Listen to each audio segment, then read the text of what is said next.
Hey guys, welcome back. I hope you are having an amazing day. Let's get right into the stories. The first one is an entitled people story. I grew up in a small town where everyone knew each other. My family lived in the same house for generations, and our property stretched over 15 acres of land.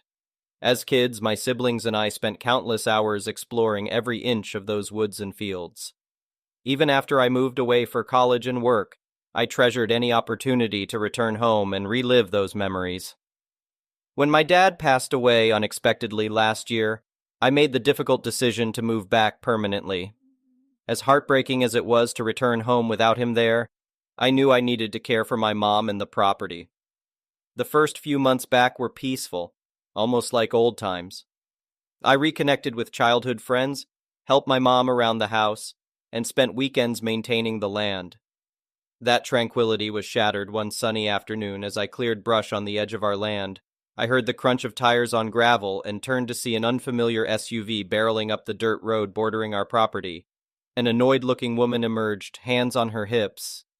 "Excuse me," she yelled. "Just what do you think you're doing on my property?" I stared at her, dumbfounded. "I'm not sure what you mean. This is my family's land," she scoffed. "Don't play dumb with me. I bought this property fair and square 2 months ago. Now get off my land before I call the police." My shock quickly turned to frustration. I'd lived here my whole life and knew every inch of these woods. There was no way even a sliver of our land had been sold. "Look, I don't know who told you this was your property, but I assure you it's not," I said evenly. "My family has owned this land for over 50 years. The woman's eyes narrowed, lip curling in contempt. "Is that so? Because I have a deed right here that proves otherwise." She shoved a paper in my face. "Maybe next time get your facts straight before trespassing?" I took a calming breath before responding. "I'm sorry, but I have valid documentation that proves this land belongs to my family. We did not sell any portion of it." The woman grew increasingly irate, hands clenched at her sides. "Enough with your lies. This is my property, and I'm calling the police to deal with you." She stormed off toward her vehicle, pulling out her cell phone. I stood there in dismay as she reported an intruder on her land. This had to be some kind of mistake. Within minutes, a police cruiser arrived, the officer stepping out to address the indignant woman first. She spewed exaggerations, making me out to be some hostile criminal.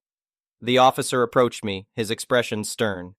"Sir, this woman claims you are trespassing on her property. I'm going to need to see some identification." I politely complied, explaining the situation and assuring him my family owned the land. I showed him my driver's license, proving my address matched the property's. The officer turned to the woman. "Ma'am, can you provide any documentation proving ownership of this land?" "Of course." She held up the deed smugly. The officer examined it and paused, frowning. "Ma'am, according to records our office has, this deed is not valid. The boundaries are incorrect and this land still belongs to the family here." He gestured to me. The woman's smugness evaporated, replaced by disbelief. "What? That can't be!" She glanced from the deed to me and back again. I stood calmly as I watched realization dawn on her. The officer continued, "I will need to take this deed as evidence of fraudulent documentation." He placed it in an evidence bag. "I'd advise not coming onto this property again unless you want to face trespassing charges." The woman stammered in outrage as the officer escorted her from my family's land.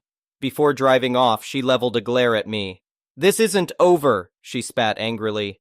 I waved as she departed, shaking my head. The audacity of some people. The officer came over to me again, his expression now apologetic. "Sorry for the confusion, sir, but thank you for your cooperation. We've been trying to track down the source of these phony deeds. We'll begin an investigation immediately." I thanked him profusely for his help, assuring him I didn't blame him for the misunderstanding. After he left, I marveled at the bizarre encounter. I headed straight to the county clerk's office to ensure our documentation was up to date. The clerk fortunately confirmed and provided copies of our valid deed and survey maps. Over the next week, I installed security cameras and no trespassing signs around the perimeter just in case that delusional woman tried anything again. I also consulted my lawyer to see if I had any options should she pursue legal action. He said her fraudulent deed gave me plenty of evidence to countersue if needed. Sure enough, a summons arrived in the mail that week. The audacity of that woman to actually try and sue me. I immediately got my lawyer involved. In the end, the judge threw out her ridiculous lawsuit, citing lack of evidence and validity. Not only that, but my lawyer successfully filed a counterclaim, getting her charged with falsifying documents. As we left the court, vindicated, I saw her standing on the courthouse steps looking lost and defeated. She had the nerve to call out to me, spewing apologies and excuses to try and salvage her dignity. I didn't give her the satisfaction of a response. Justice had been properly served. She ended up with a criminal charge while I got a restraining order granted to keep her well away from me and my family's property. Don't mess with this, Mama Bear's land.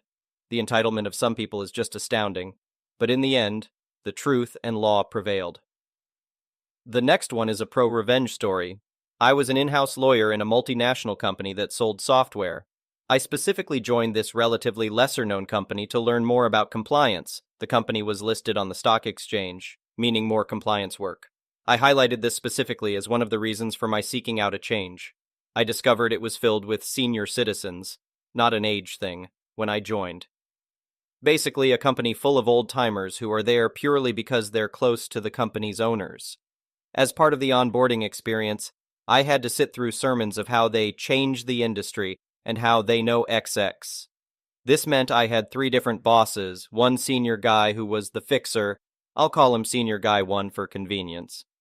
No one really knew what he did, but he got a cabin to himself. Another was an ex-senior management guy who got a gig from the owner to negotiate tech contracts, Senior Guy 2.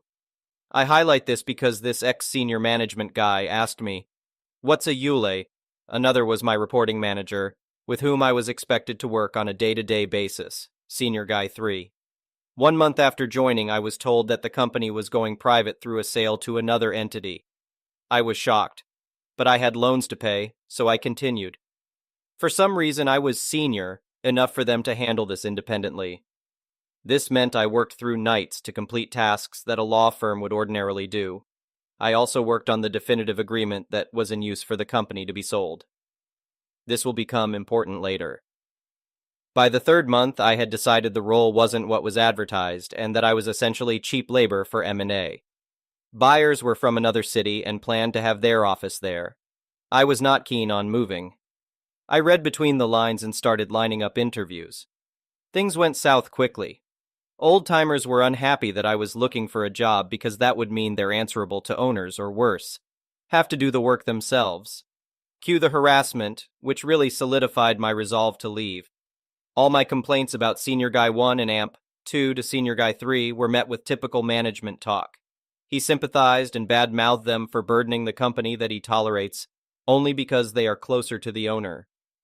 Senior Guy 2 started countering all my remarks / comments on drafting on email. Even minor agreement points required discussion. If it was his mistake, then we had a call. If not, then he made sure to document it. If I raised a point, I was being rigid. However, if Senior Guy 2 raised the point, it suddenly made commercial sense. Edit, clarified some obvious thought fart of a sentence here. This wasn't my first rodeo. I really didn't care about proving a point because I wanted out as soon as possible. Any pushback fights are going to be on deaf ears because, from where I am, labor laws are, at best, recommendations unless you're unionized. The only option is to leave. I was pissed and tired of being pushed over, but I wondered if it was just me angry at the whole situation and finding faults. I had an opportunity to test my theory. So, in one of the contracts that we were drafting, I made some comments and sent them to Senior Guy 2. As expected, he countered with verbal suggestions on the phone, which didn't make sense obviously. However, because he is senior, I had to do the song and dance to explain the points. So I arranged for the call, explained to him, and documented this on email, attributing each verbal recommendation, time of the call, and the decisions suggested by him. Then I sent this back to him for approval. However, this time I CC'd my boss Senior Guy 3 and asked for his approval on recommendations. Surprisingly, this practice was entirely new to them. Both of them were pissed at me. Senior Guy 2 and 3 were not happy. Senior Guy 2 was being questioned for the first time on email, and Senior Guy 3 couldn't ignore my email as the head of my department. Unsurprisingly, I got a single-line non-answer from Senior Guy 3 basically asking me to discuss this with Senior Guy 2, followed by a verbally heated instruction to just do what Senior Guy 2 wants and not bother him. Now I was sure that this wasn't going to work for me in the short term or the long term, so I resigned and gave my notice period of 1 month since I was on probation. Senior Guy 3 was pissed because he thought the notice period was for 3 months and the sale of the company was expected to close in 2 months. Cue the 1 month harassment that typically follows in any toxic work environment after you resign. On the last working day, I walked up to Senior Guy 3's cabin and did the obligatory thank you communication. He basically told me that I am picking a huge fight and he will see that I never get employed in the industry again. He also told me that he is not going to pay me my full and final settlement of dues and a relieving letter, a huge deal in India to get to your next job. Employers hold off on these as blackmail for troublesome employees. His tone implied that there is very little I could do because they were all senior guys and they'd been there, done that. I wasn't the first disgruntled employee for him. I said my goodbyes. I got it to confirm that I have returned the company assets and CC'd my personal email. However, I was pissed as well at the whole ordeal and had made up my mind not to show this on my CV. Revenge starts here. I call it my 1-2 shot. Shot 1. Once I left, I spoke with my friend and decided to serve a legal notice detailing the ordeal and treatment meted out to me. Ordinarily, the legal notice barely makes a difference as the management is usually thick-skinned about it. However, the legal notice was also sent to the owners, not just the company. This wasn't really required, but I did it anyways. Turns out many directors were pissed at Senior Guy 1, 2, and 3, but were quiet just waiting to sell this company out. My act of involving the owners meant the entire board, including outside directors mandatory for listed entities. This turned into a festival of explanations by all three in front of the owners. From what I hear, they all had to personally take leave to meet the owners, as shareholders, and explain themselves as naughty kids. Needless to say, everyone in the company was talking about it. I waited for 1 month to see if the notice had any effect aside from them being chided like kids. Expectedly, I got no response, but I knew from grapevine that they now had to spend on a law firm to reply to me because shareholders were aware of this information. I had made my point, but now I wanted more. I really didn't want to drag it because I was also looking for jobs and had loans to pay. However, their template management response, this time with HR copied, basically implied that since I had left without notice, they were evaluating all options, including considering me AWOL. Senior Guy 2 basically threatened me that he will not pay me my dues or my relieving letter, evidencing service, and implied that there is very little I can do about it. Petty that I am, I made plans to get both. Shot 2. Since I had access to the definitive agreement and remembered huge details about it, having worked with law firms through the agreement in detail, I was aware of who stays, goes. I made sure to speak to those who were going to let go. Cue mass resignations and missed deadlines. I knew the specific approvals that would trigger because of the transaction, so I spoke to the authority who would approve this transaction as a disgruntled employee. The authority made their own inquiries. The owners got spooked. It was definitely not serious enough to scare them into thinking that the deal won't get approved, but the mere fact that a government authority was calling them meant they now had to deal with the authority, which would have never happened if it wasn't for me. Result: buyer used this as a low-value bargaining chip, citing bad employee experience and resignation of several key members on key projects. I got my dues and relieving letter, evidencing service, within 48 hours of shot 2. Company got gossip for years on how the management was dumb enough to mess with a lawyer, including a sermon from owners on how to not piss off employees when they are trying to sell the company. Senior Guy 1 and AMP 2 were left red-faced but survived because of old ties. However, their contracts were not renewed. Senior Guy 3, who threatened me, became a consultant after the company was sold. The next one is a petty revenge story. I do office work and have recently conducted several audits to get our files prepared for the new year. I realized that many employees were missing various items in their files. This was not anyone's fault because the company never had proper admin employees. I was hired specifically to clean up files and ensure state and federal compliance. This particular employee, we'll call him Paul, works remotely and never answers his emails or phone calls. There was an audit I was working on and I realized that about 60 employees needed to sign a form. 59 of them signed it within the week, but Paul never responded to me. I called and emailed him for about 3 months until he finally sent it back. It's unfortunate that I had to keep an audit open for this long because of him. He has done this multiple times, though, and he also missed 2 mandatory online classes that I conducted. I had to jump through hoops for him to take the class. He's always the last one to complete anything that I ask of him, and it's quite unfair that I have to spend many hours calling and emailing him, all for a task that takes a mere 5 seconds for him to complete. Anyway, we are ordering new shirts for the whole company because they met the sales goals. It's just a gift, and we understand that we cannot make everyone happy. Maybe some don't like the color or fabric, etc. The owner made it very clear that we will send one shirt to every address, and there will be no returns or exchanges for any reason. This is because the shirts are custom made and quite expensive, and also because it's a gift, not like a company uniform or anything. I spent many hours getting everyone's sizes and entering them into a spreadsheet, but guess who never responded? Paul.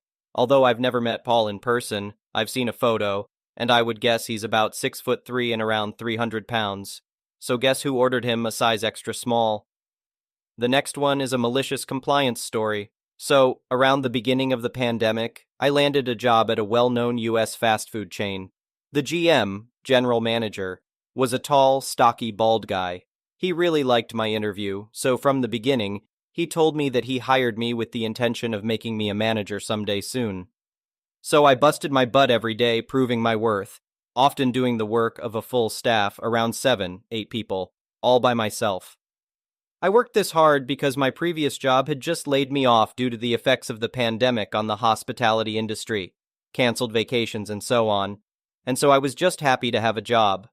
In order to become a manager, you had to take the ServSafe exam. Usually you'd get promoted whether or not you passed the exam, but per state law, there was always to be a ServSafe certified manager on duty at all shifts. Given that there were so few of us, 3, including myself and the GM, that ServSafe certification was invaluable. But I'm getting ahead of myself. One day in the middle of my shift, the GM approaches me with a book to study for my certification. I'm excited because I know that this means a promotion and a significant pay raise. I study this book like my life depends on it, with every free moment that I get throughout the day spent in the book. I'm a quick study and I progress really well through the book, but there is one major issue. The more I read, the more I discover that there were so many health violations happening at the workplace. People, a lot of these fast food workers aren't paid enough to care about cleanliness. Most places will be okay with the appearance of cleanliness. I mean improper food storage, cross-contamination, changing the dates on expired products, just to name a few. We even had minors, 16, 17, working in the kitchen. I decided to approach the GM about my concerns, hoping that we could get to work on fixing a few things. Instead, I met with him snarling back at me. Just do what I say. I am shocked. Then he begins to make my life as miserable as he can. He would intentionally short-staff the shifts that I worked because he knew that I wouldn't complain about doing extra work, and then when our numbers suffered because there were literally 3 of us doing the work of 7. 8 people. He would bark at me at the beginning of the next shift in the presence of my co-workers. He went in deep, calling me worthless and all types of names just to degrade me. He would normally threaten my job about 2, 3 times during a shift. I actually began to gaslight myself into believing that I was in the wrong and to just work harder. It didn't really click that I wasn't doing anything wrong until one day when I stopped by during the morning shift. I worked nights to check on something, and I noticed the morning manager clock in, then go back outside to smoke and have breakfast. I was so shocked because no one said anything. I approached one of the morning guys that I knew I could trust and asked him if this was a normal occurrence. He said yes, along with so many other things that this female manager got away with that I would probably be fired on the spot for. During this entire fiasco, after many breakdowns where I would go to the freezer to cry, I did it. I passed the ServSafe exam. I was very proud of myself. If my life was miserable before, I don't have the words to begin to describe what my life became after getting certified. Apparently, and I have no way of verifying this, the GM became threatened by me and intensified my misery. I forgot to mention that in an attempt to save money so his numbers looked good, he would literally make some workers work days for free. Let me explain. I noticed that some employees would work double 5 days a week and get paid the exact same as the workers who worked normal hours. People, listen to me. Hard work is rarely, if at all, rewarded in the US. This man would manipulate the time clocks to essentially force some of the more gullible employees to work overtime and only get paid for 40 hours. I kid you not, there was this young girl fresh out of high school who would somehow manage to work 70 plus hours a week and only be paid for 40. She somehow thought this was normal. Here's the kicker. While he was manipulating the clocks and abusing some of these kids, he would always be on the clock even when he'd left for the day. One day, I had the audacity to clock him out because he wasn't in. This man gave me the tongue lashing of a lifetime the next time he saw me. Now comes the karma, and it was sweet. The thing about cosmic justice is that it has a sense of humor and irony. I specifically remember that in one of my GM's tirades, he would tell me that I would be coming in here as just a customer and not an employee at some point. Keep this in mind because this is important for later. So a random Tuesday morning, I'm still recovering from last night's shift when I get a phone call from one of the morning employees. She can barely get a word out in utter shock, but I made out that she was saying, "They just fired GM." I let out this maniacal laugh that I'm sure my entire neighborhood heard. I laughed to the point of crying. So apparently, the store was doing so badly that it caught corporate's attention. They sent a couple of guys to do an audit, and get this, they pointed out every violation that I had previously pointed out to the GM. It was so bad that they fired him on the spot. The corporate guys became our acting GM, and the store had to be shut down for a couple of days to fix the crap fest that it had become. Get this. Remember how the GM said that I would one day come to the store as a customer and not an employee? Well, guess who ended up coming to order food a week after being fired? I almost snapped my ankle running to the front to serve him with a smirk. To make matters worse, his wife left him after he was fired. Apparently he was cheating on her with the morning shift manager. It all made sense now, how she got away with anything. We only found out because she used his phone to text the work group chat exposing the affair and telling us that this man had contracted an STD from the affair. It felt great to be validated and vindicated for everything I pointed out. Over the next couple of weeks, we went through a couple of GMs from neighboring stores who came to fill in. Eventually, things got way better. I left the job a few months later for health reasons and got a better job that paid twice what I was making back there.